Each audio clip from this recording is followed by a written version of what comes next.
On the night of 3rd September 1939, in a windowless room beneath Whitehall, the air was thick with tobacco smoke and unfinished sentences.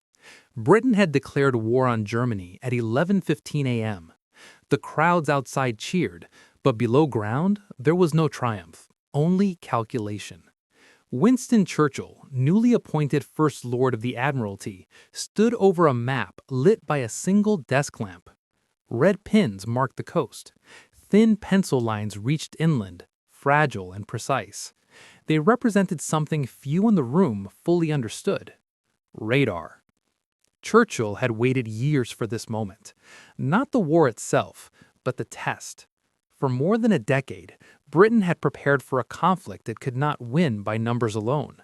The Royal Air Force could field barely 600 modern fighters. Germany possessed more than 3,000 aircraft. The channel was narrow. London was exposed. If the Luftwaffe crossed the coast in force, the outcome would be decided in minutes, not months. At 8:30 p.m., the first reports arrived from the East Coast. Blips on cathode ray screens. Faint echoes returning from steel towers rising out of farmland. Chain home stations, some stretching 350 feet into the night sky. Unarmed, unguarded, ridiculed by skeptics as expensive follies. Churchill listened as the data was read aloud. Bearings, altitudes, speed. Enemy aircraft detected while still over the North Sea. For the first time in British history, an enemy could be seen before it arrived. This was not courage. This was not seamanship or gallantry. This was mathematics and electricity. And Churchill understood immediately what it meant. In a war of annihilation, survival would no longer depend solely on the valor of pilots or the endurance of cities. It would depend on the warning, on seconds gained, on decisions made before the first bomb fell. Later that evening, he turned to a senior officer and spoke quietly, almost to himself. Britain's fate, he said, might rest not in the air, but in the invisible space before it. What had begun as an experiment was now the first line of defense, and that could not fail. The moment had been a long time coming. The origins of Britain's unseen shield trace back to the summer of 1935, when the Air Ministry issued a quiet challenge to its scientists. Intelligence reports warned that German bombers could reach London from the Rhine in under 2 hours. Fighter interception under existing conditions was nearly impossible. The question posed was simple and brutal. Could aircraft be detected before they arrived? Most assumed the answer was no. But on 26 February 1935, at Daventry, a crude experiment changed everything. Using radio transmissions from the BBC Empire Service, a team led by Robert Watson Watt detected the faint distortion caused by a passing aircraft. It was proof. Aircraft could be found by reflection, by echo. Churchill, then a backbench member of Parliament, was not present, but he was paying attention. Locked out of government, he had immersed himself in military science, warning of German rearmament while much of Britain clung to peace. He cultivated relationships with physicists and engineers, men ignored by politicians but obsessed with precision. In private letters, Churchill wrote that future wars would be decided by brains as much as by blood. By 1938, the stakes were undeniable. The Munich Agreement bought time but not safety.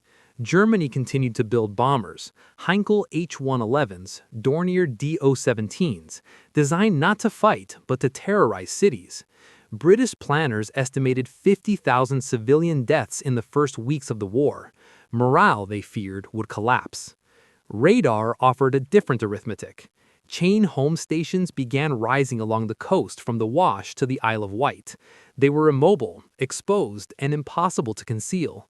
Their survival depended on one gamble, that the Germans would not understand what they were seeing.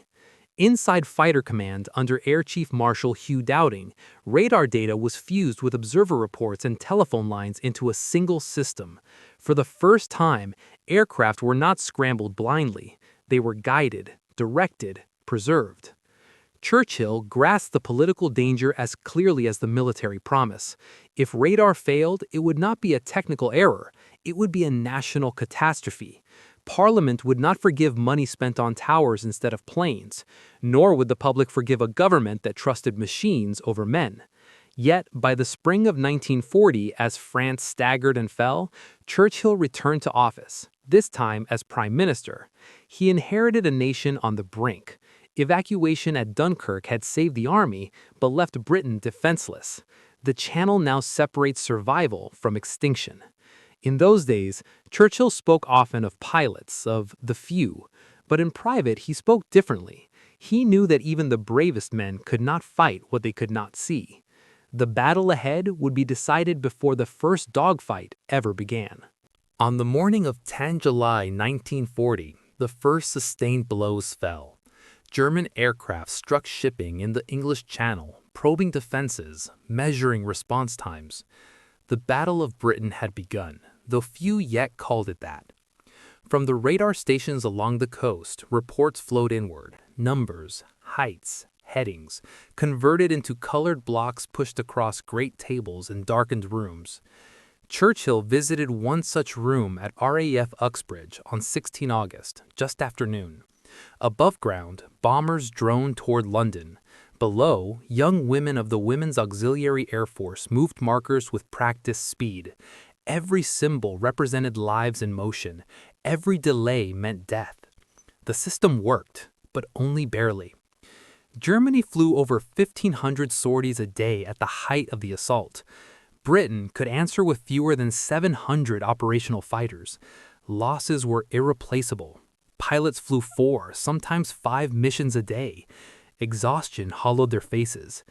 Doubting rationed strength, refusing to chase every raid. He trusted the screens. The Luftwaffe did not understand what opposed them. Their commanders believed Britain's defenses were crumbling. They saw fighters rising again and assumed reserves must be endless. They never grasped that radar allowed Britain to fight only when it had to, and nowhere else. On June 24th, German bombs fell on London by mistake.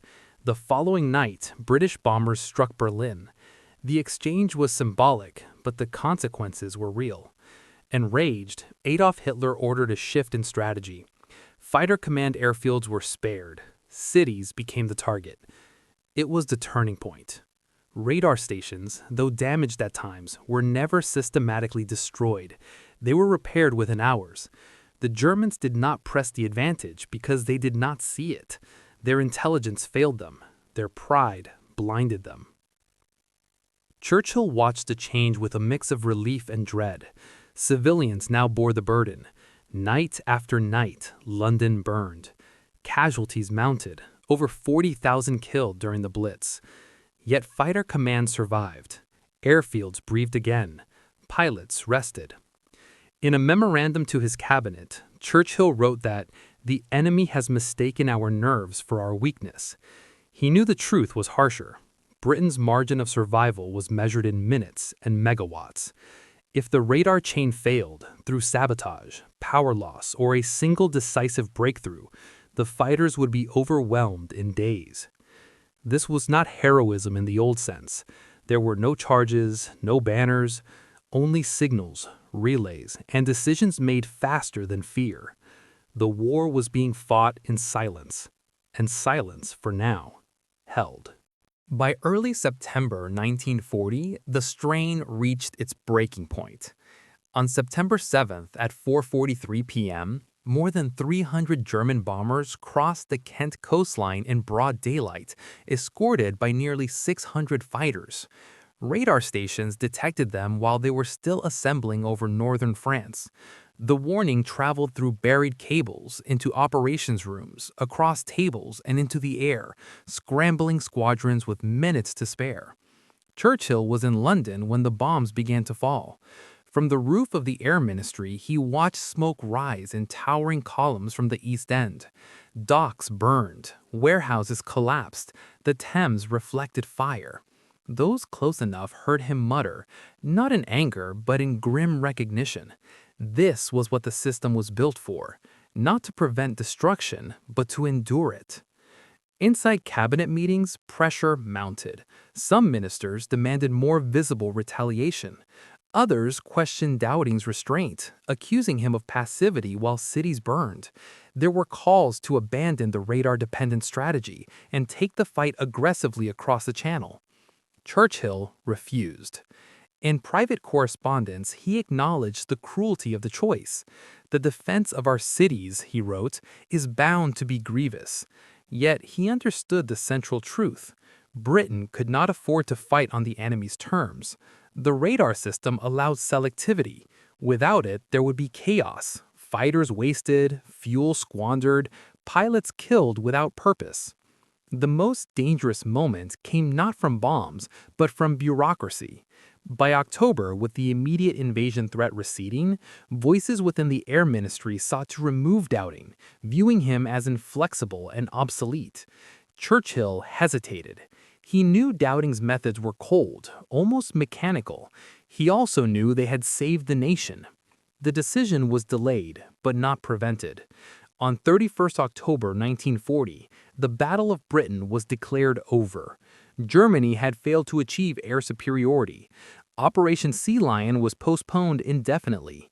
Britain remained standing. Churchill addressed the House of Commons weeks later, his words carefully chosen. He praised the pilots, as history would remember, but those who heard him closely noticed what he did not say. He did not claim victory through daring alone. He spoke of organization, of foresight, of preparation made before the crisis arrived. In private, he was more explicit. "Never before," he said to a confidant, "has war been decided by so few, guided by so much unseen help." The old age of war, of mass charges and blind courage, had ended. A new one had begun. When the fires of the Blitz finally dimmed, the silence that followed was deceptive. Britain had survived, but nothing was the same. Radar did not end the war. It did something more unsettling. It proved that human valor, while still essential, was no longer sufficient on its own. The future would belong to those who could see first, decide first, and strike first, often before the enemy even understood he had been found. Churchill grasped the meaning immediately.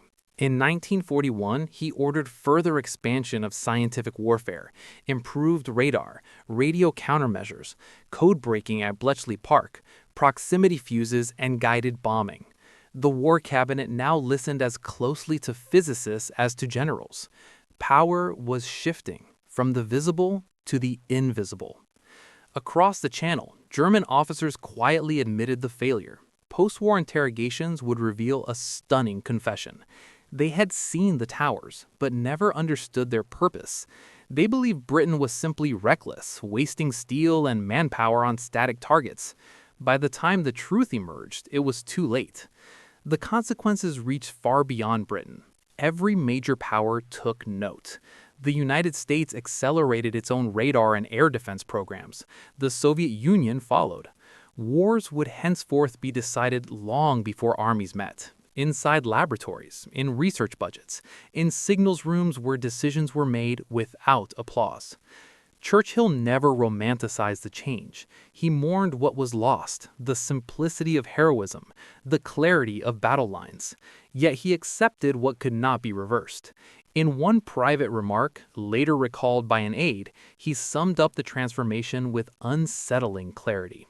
Wars, he said, would now be won by those who could turn knowledge into action faster than courage alone ever could. It was an admission as much as a warning. The age of unseen systems had begun in the fields of eastern England, beneath steel towers and humming wires. The men who climbed into cockpits were still brave.